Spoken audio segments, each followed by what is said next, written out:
Daniel thought freedom would feel louder. Instead, it felt thin, fragile, like glass that could shatter if he breathed wrong.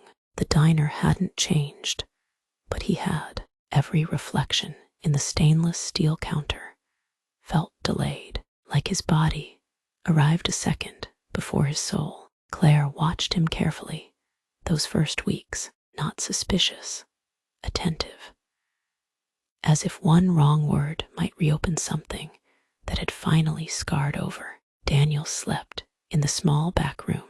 At night, when the diner was closed, the neon light still leaked through the curtains, pulsing red and blue across the walls. That's when the dreams came back. But they were different now. He wasn't always the driver. Sometimes he was in the passenger seat. Sometimes he was standing on the road, watching himself approach. The first sign something was wrong came with a man named Thomas Reed. He walked into the diner one afternoon, just before sunset, early 50s.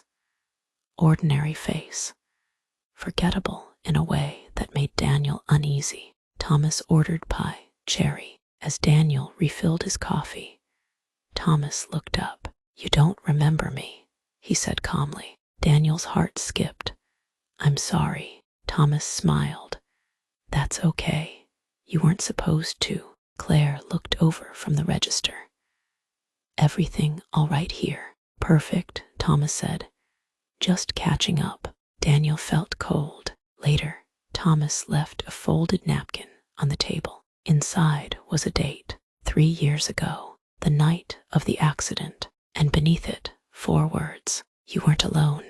Daniel stared at it until the edges blurred. That night, he couldn't sleep. The memories he'd regained after the police revelation had always been fragmented rain, headlights, panic. But now something else pressed at the edges. A voice, not Emma's, a man's. "Don't stop." Daniel sat up, gasping. That hadn't been his thought. He didn't tell Claire right away. Instead, he started digging. Online forums, old police reports, anything tied to Route 11, to hit and runs, to witnesses who disappeared. And then he found it. A case dismissed due to lack of credible testimony. Witness Thomas Reed. He had claimed there were 2 vehicles racing that night. One fled, the other slowed. Daniel's stomach twisted. When Daniel finally confronted Thomas, it was by accident. Thomas was sitting in the diner again. Same booth, same pie. "You followed me," Daniel said. Thomas shook his head. "No, you followed yourself." Claire listened from behind the counter, pretending not to. "You remember now," Thomas continued. "The other car." Daniel swallowed. "I remember something." Thomas leaned forward. "You swerved because I clipped you." The world tilted. "You were distracted," Thomas said. "Your phone." "I was angry, drunk, showing off." Claire's hand froze on the coffee pot. "I hit her," Daniel whispered. "Yes," Thomas said, "but I put her there." Claire's breath caught. "You testified differently," Daniel said. Thomas shrugged. "The cops didn't like my version. Neither did the prosecutor. And you were easier to pin." Daniel's vision tunneled. "Why are you here?" Thomas's eyes hardened. "Because I never stopped," he said. "You did." Silence swallowed the diner. Claire stepped forward. "Get out." Thomas stood slowly. "Truth has a way of finishing things." At the door, he turned. "She forgave you," he said to Daniel. "I never will." Then he was gone. Claire locked the door. Her hands shook. "Tell me everything." Daniel did. Every flash, every dream, the voice telling him not to stop. When he finished, Claire sat down hard. "So all this time," she whispered, "you weren't the only one."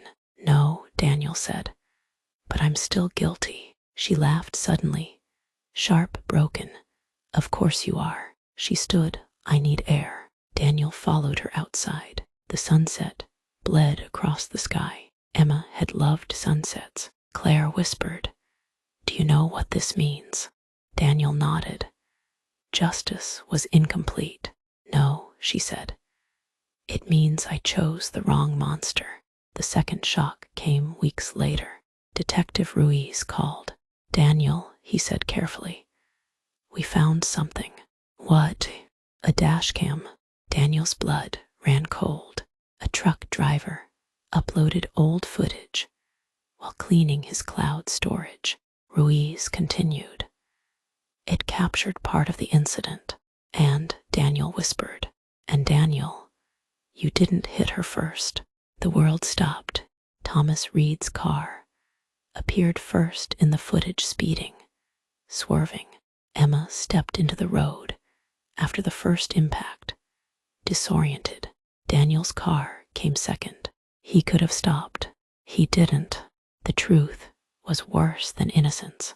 He hadn't caused the accident. He'd completed it. Claire watched the footage with him. She didn't cry. When it ended, she said quietly, "You still killed her." Daniel nodded. "Yes." "But," she continued, "you weren't the beginning." Daniel looked at her. "And beginnings matter," she said. That night, Claire made a decision.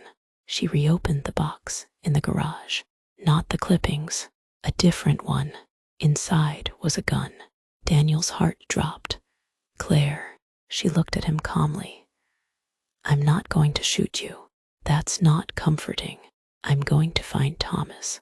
Daniel followed her across state lines, motels, truck stops, bars that smelled like regret.